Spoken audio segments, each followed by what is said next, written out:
The idea of federal taxes came because they needed to fight World War I. That was on the cusp of all that. So no, there wasn't that they wanted to tax people to care for the poor. The way the poor have always been cared for historically is through the church and the local community. Primarily the order of 1 Timothy 5, which is you first care for your household, then your extended family, then your community and your local church. So no, that's not a thing. The government didn't just become benevolent and want to start caring for the poor. The government needed money to fight wars. That's how taxes have always worked, right? And to build infrastructure. But such a small percentage of what we pay in taxes go to infrastructure and anything of utility to us. Most of it goes into the military industrial complex, paying down the interest on the debt and Social Security, which I have no problem with Social Security, but $1 trillion every year to the military industrial complex, which is, you could look up these stories about, ridiculous amount, $300-400 on a toilet seat.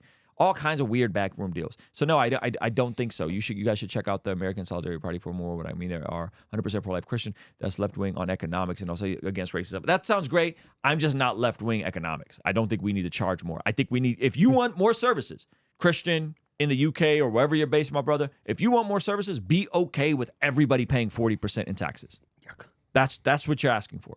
And that is the Scandinavian nations. Scandinavian nations pay more. Canada pays more. If you're okay with that, and everybody pays more, then cool. But the country has to come to a consensus on that. I don't think the average person that's already spending a higher percentage of their taxable income on food, because remember, when you're poor, higher percentage of your income goes to what? Food and shelter. Yep. I don't think the average person is going to want to spend more money on that. Yeah. I don't think they're going to want to be taxed on that more because their income's already going out the moment it comes in just to survive.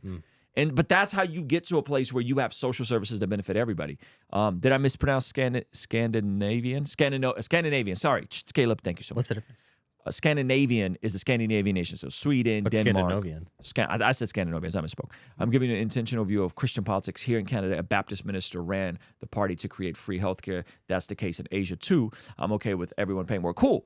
So you're okay with it. And so then that's a different conversation. I'm saying forcing wealthy people, which is what leftism in America is. The Green New Deal is what?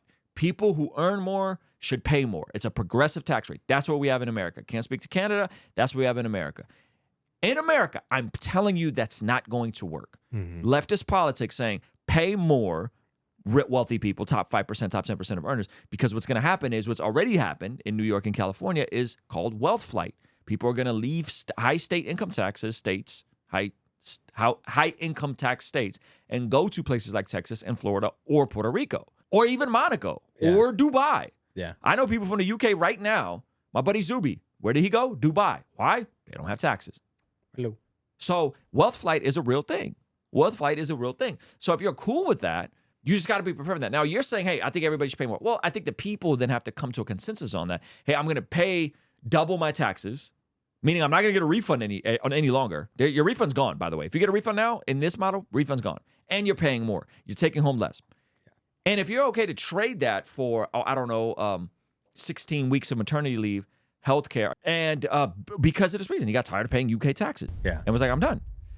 So wealth flight is a real thing. So I appreciate you being consistent in that. I think that's fine. Like, and he's Canadian, so like Canada's system's already kind of like this. Yeah. I'm telling you, that's not how America is, bro. That's not how America. I know my folks in Canada, and a lot of them are trying to come over to America. Like a lot of I would be curious. Middle class people from Canada are trying to come over to America because they're tired of paying 40 to 50% of their taxes. Totally. I would be curious if that's the popular view in Canada. I think they like their free healthcare. No, a popular view that you think they're all pretty. Not all of them, but generally speaking, I think they're like, yeah, I like my healthcare. I like, free college. I don't know if they got free college, but whatever service. I think they're like generally like, yeah, it's cool. Like I don't know how their homelessness is. We do have, I want to say we have worse homelessness in America. Probably, yeah. We have a lot more freedoms. We have freedoms to be derelicts. We have freedoms to be wealthy. We have freedoms to be poor. We have freedoms to own guns. We have freedoms to choose your health care. We have freedoms to. That's not a word you see much in Canada, and they like it that way, and that's how they want to keep it. Sure. And they're two completely different cultures. Very different cultures. And so I don't know if you can make an argument for that as Christian politics or Christian policy. I think someone would be mad about my freedoms to be poor. Freedom to be poor. I mean, that's the thing. You can't assume everyone who is poor because of happenstance. Sometimes people prefer to live off the grid. That's a thing. Hello. Right? Someone said homelessness in Vancouver is bad. Okay, so then we do there's similar issues. So what I'm saying is to say that this is the model of the Christian way of taxes. I would just go, yeah, I don't know about that because, and this is why, because this is the church's job. Get out of the way of trying to overtax people. Let the church and Christians do their part to what? To first care for your family. He who does not provide for the needs of his family is worse than a non-believer, is not the faith. Can we just get that right? Can we just get that right? Provide for the needs of your family, specifically your immediate family. I think a lot of our issues would go away if people just started thinking, hey, I can't just like send grandma off in some government-funded retirement home. I need to help out. I need health insurance that covers the old folks' home. You do or what? No. I'm just saying, like that's like a thing. No, I'm saying people will put their grandparents on some whack Medicare retirement home. Check this out. 2 very practical policy things that if we're to change, if someone has a problem with this in the chat and was like, oh yeah, this would lead to a worse future, personally for you guys, let me know. Ready? Yeah.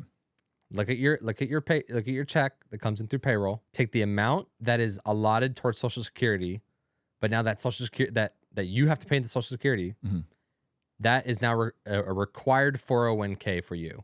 So the government changes it, says, oh, you don't have to pay into Social Security anymore. You have to You have to go into a 401k for yourself, required. So we're still going to govern your finances, but that money, so you're looking at your check, that money is automatically going. You're probably like, oh, wow, like that, they're actually protecting me from me at that point, which I disagree with, but they're taking that money anyways. There's some good regulation there. Hey, we're going to take that percentage to Social Security, which is not really going to your Social Security, it's going to some other person's Social Security that's retiring. Which is why it's going to be gone by the time you get to it. It's going to be gone by 2030, by the way. Yeah. We're going to take that money. Yeah.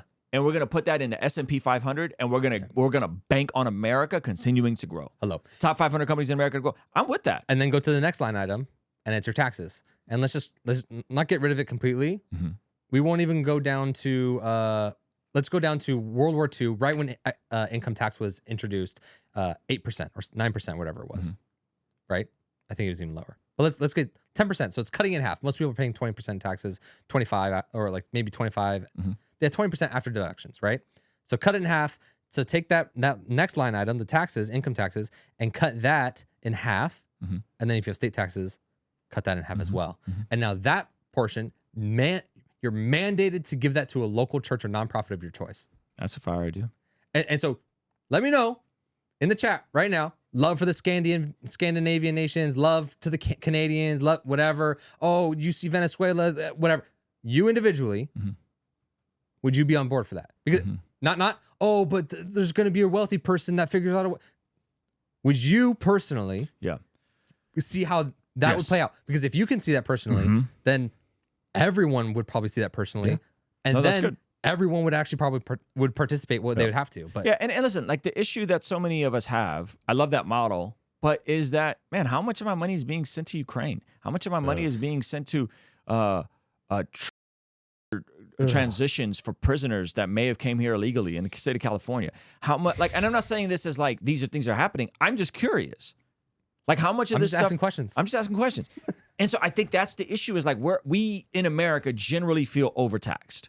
Especially if you're upper middle class, you already feel overtaxed. You're like, yo, this is crazy, you know? And so if half of my taxes are going to the military industrial complex and Social Security, and I'm hearing about $300 toilet seats, and I'm hearing about just gross mismanagement and spending in the military, I want our soldiers to be paid more. I want our police officers to be paid more. I want people to be paid more that are actually providing civic services. I don't want some rando militant group that isn't directly affiliated with the military but is hired by the military to go in and do these mercenary missions. I don't want them. Yep. You know what I mean? Like that's what we have soldiers for. That's what we have Navy SEAls for. They hire these dudes for like $400,000 a year. Crazy. It's like they pay them as much as they pay the president. Yeah. What did Warren Buffett say too about regulating Congress? I don't remember. He was saying it was an incentive-based program where you cannot be up for re-election the next term if the GDP drops below 3%. That's fire. Yes, Nori, yes, teachers should be paid more. Public school teachers should be paid more. I don't even put my kids in public school, but they should be paid more. I think a lot of people doing the work need to be better compensated. Yeah. The people that are, I disagree with the public school system, a lot about the school system in general, but but the people raising the literal next generation of workers should be well taken and care of. I'm not doing the whole, oh, this is the next generation of politicians and, Yeah. and dream makers. I'm talking about like just regular folks that are entering the workplace that are going to generate money for the country. Yes. By generating money for businesses, etc. Should make a little bit more. Yep. 100%. So anyway, I think the tension of taxes is a lot of folks who lean right are like, bro, like a lot of this stuff is modern. I have no control where the money goes. I got a friend of mine, successful Christian creative. I'm not going to say what he does, but cleared $1 million last year. Primarily just him. Doesn't have a bunch of employees. Doesn't have a bunch of deductions. And he told me that he wrote a check for $350,000 to the federal government. So, yeah, this man paid. That's a disgusting amount of money to send to the federal government. Imagine if you sacrificed for decades, you grinded your face off to finally get to a place of like actual self-made millionaire. Like there's no record companies, there's no agents, there's no Hollywood. He didn't live in one of the major tax states. He didn't live in one of the tax states. Yeah. He finally gets to the place where he cracks 7 figures on his own. There's no team, so there's no expenses, and $350,000 check goes to paying the federal government. You would be sick in your stomach. Give me that. You would be disgusted. And this, 50% of the jobs. This man's single year of tax payment was close to the average home price in the United States. That's crazy.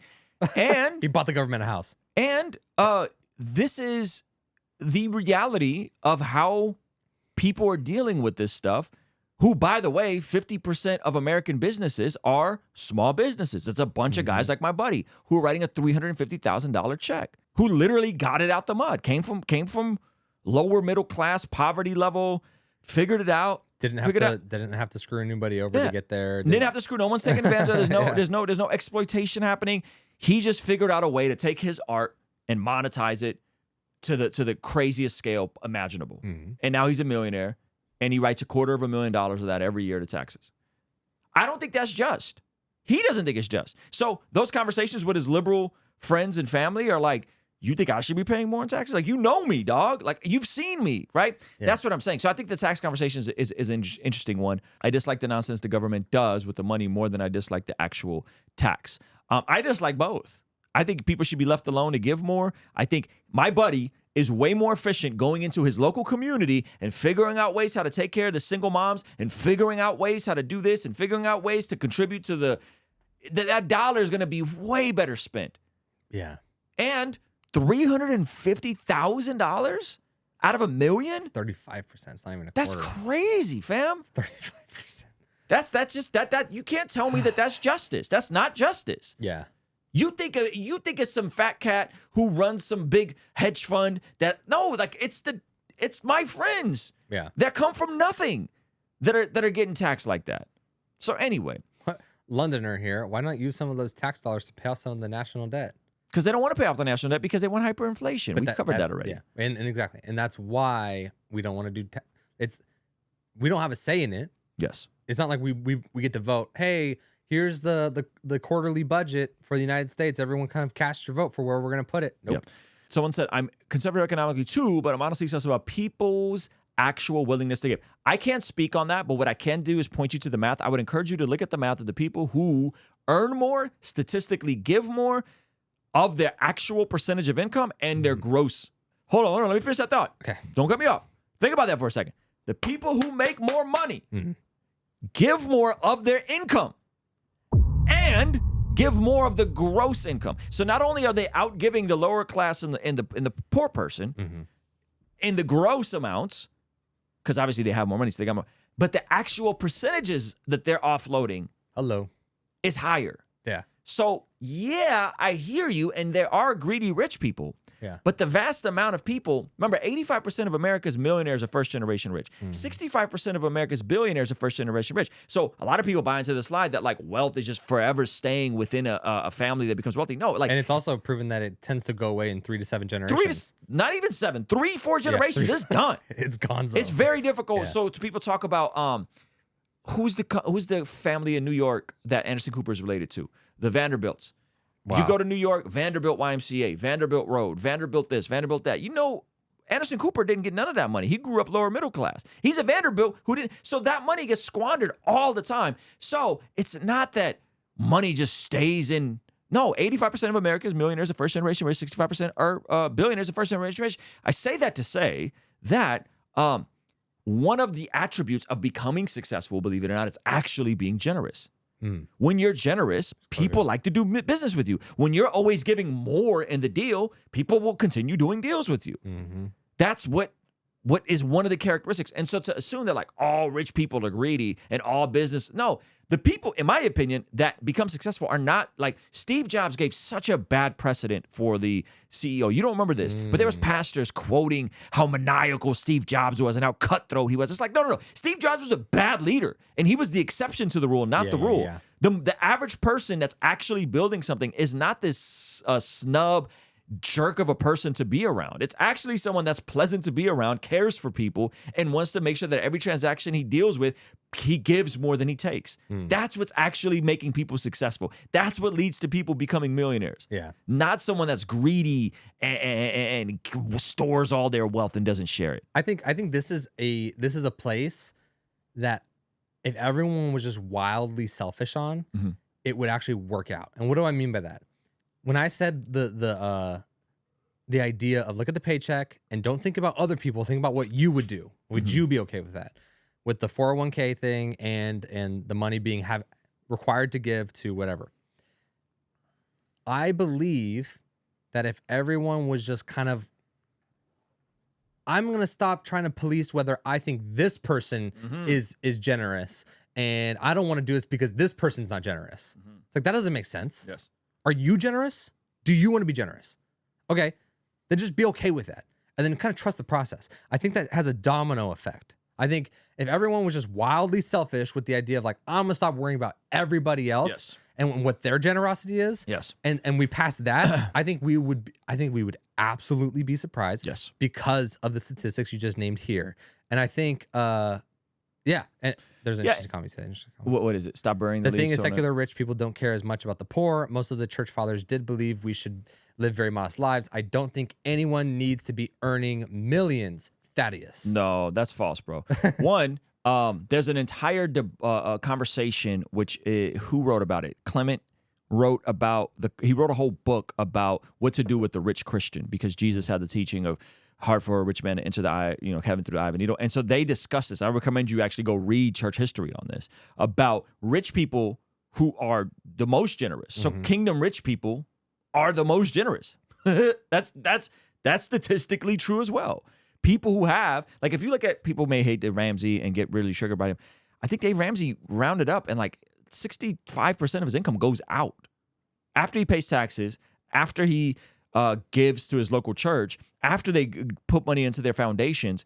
He's giving away 65% of his income. If only 10%, if people got wildly rich and only 10% of folks that were wildly rich, let's push up. 20% of folks were wildly rich actually were generous, which is inherently not true. I think the statistics suggest the opposite.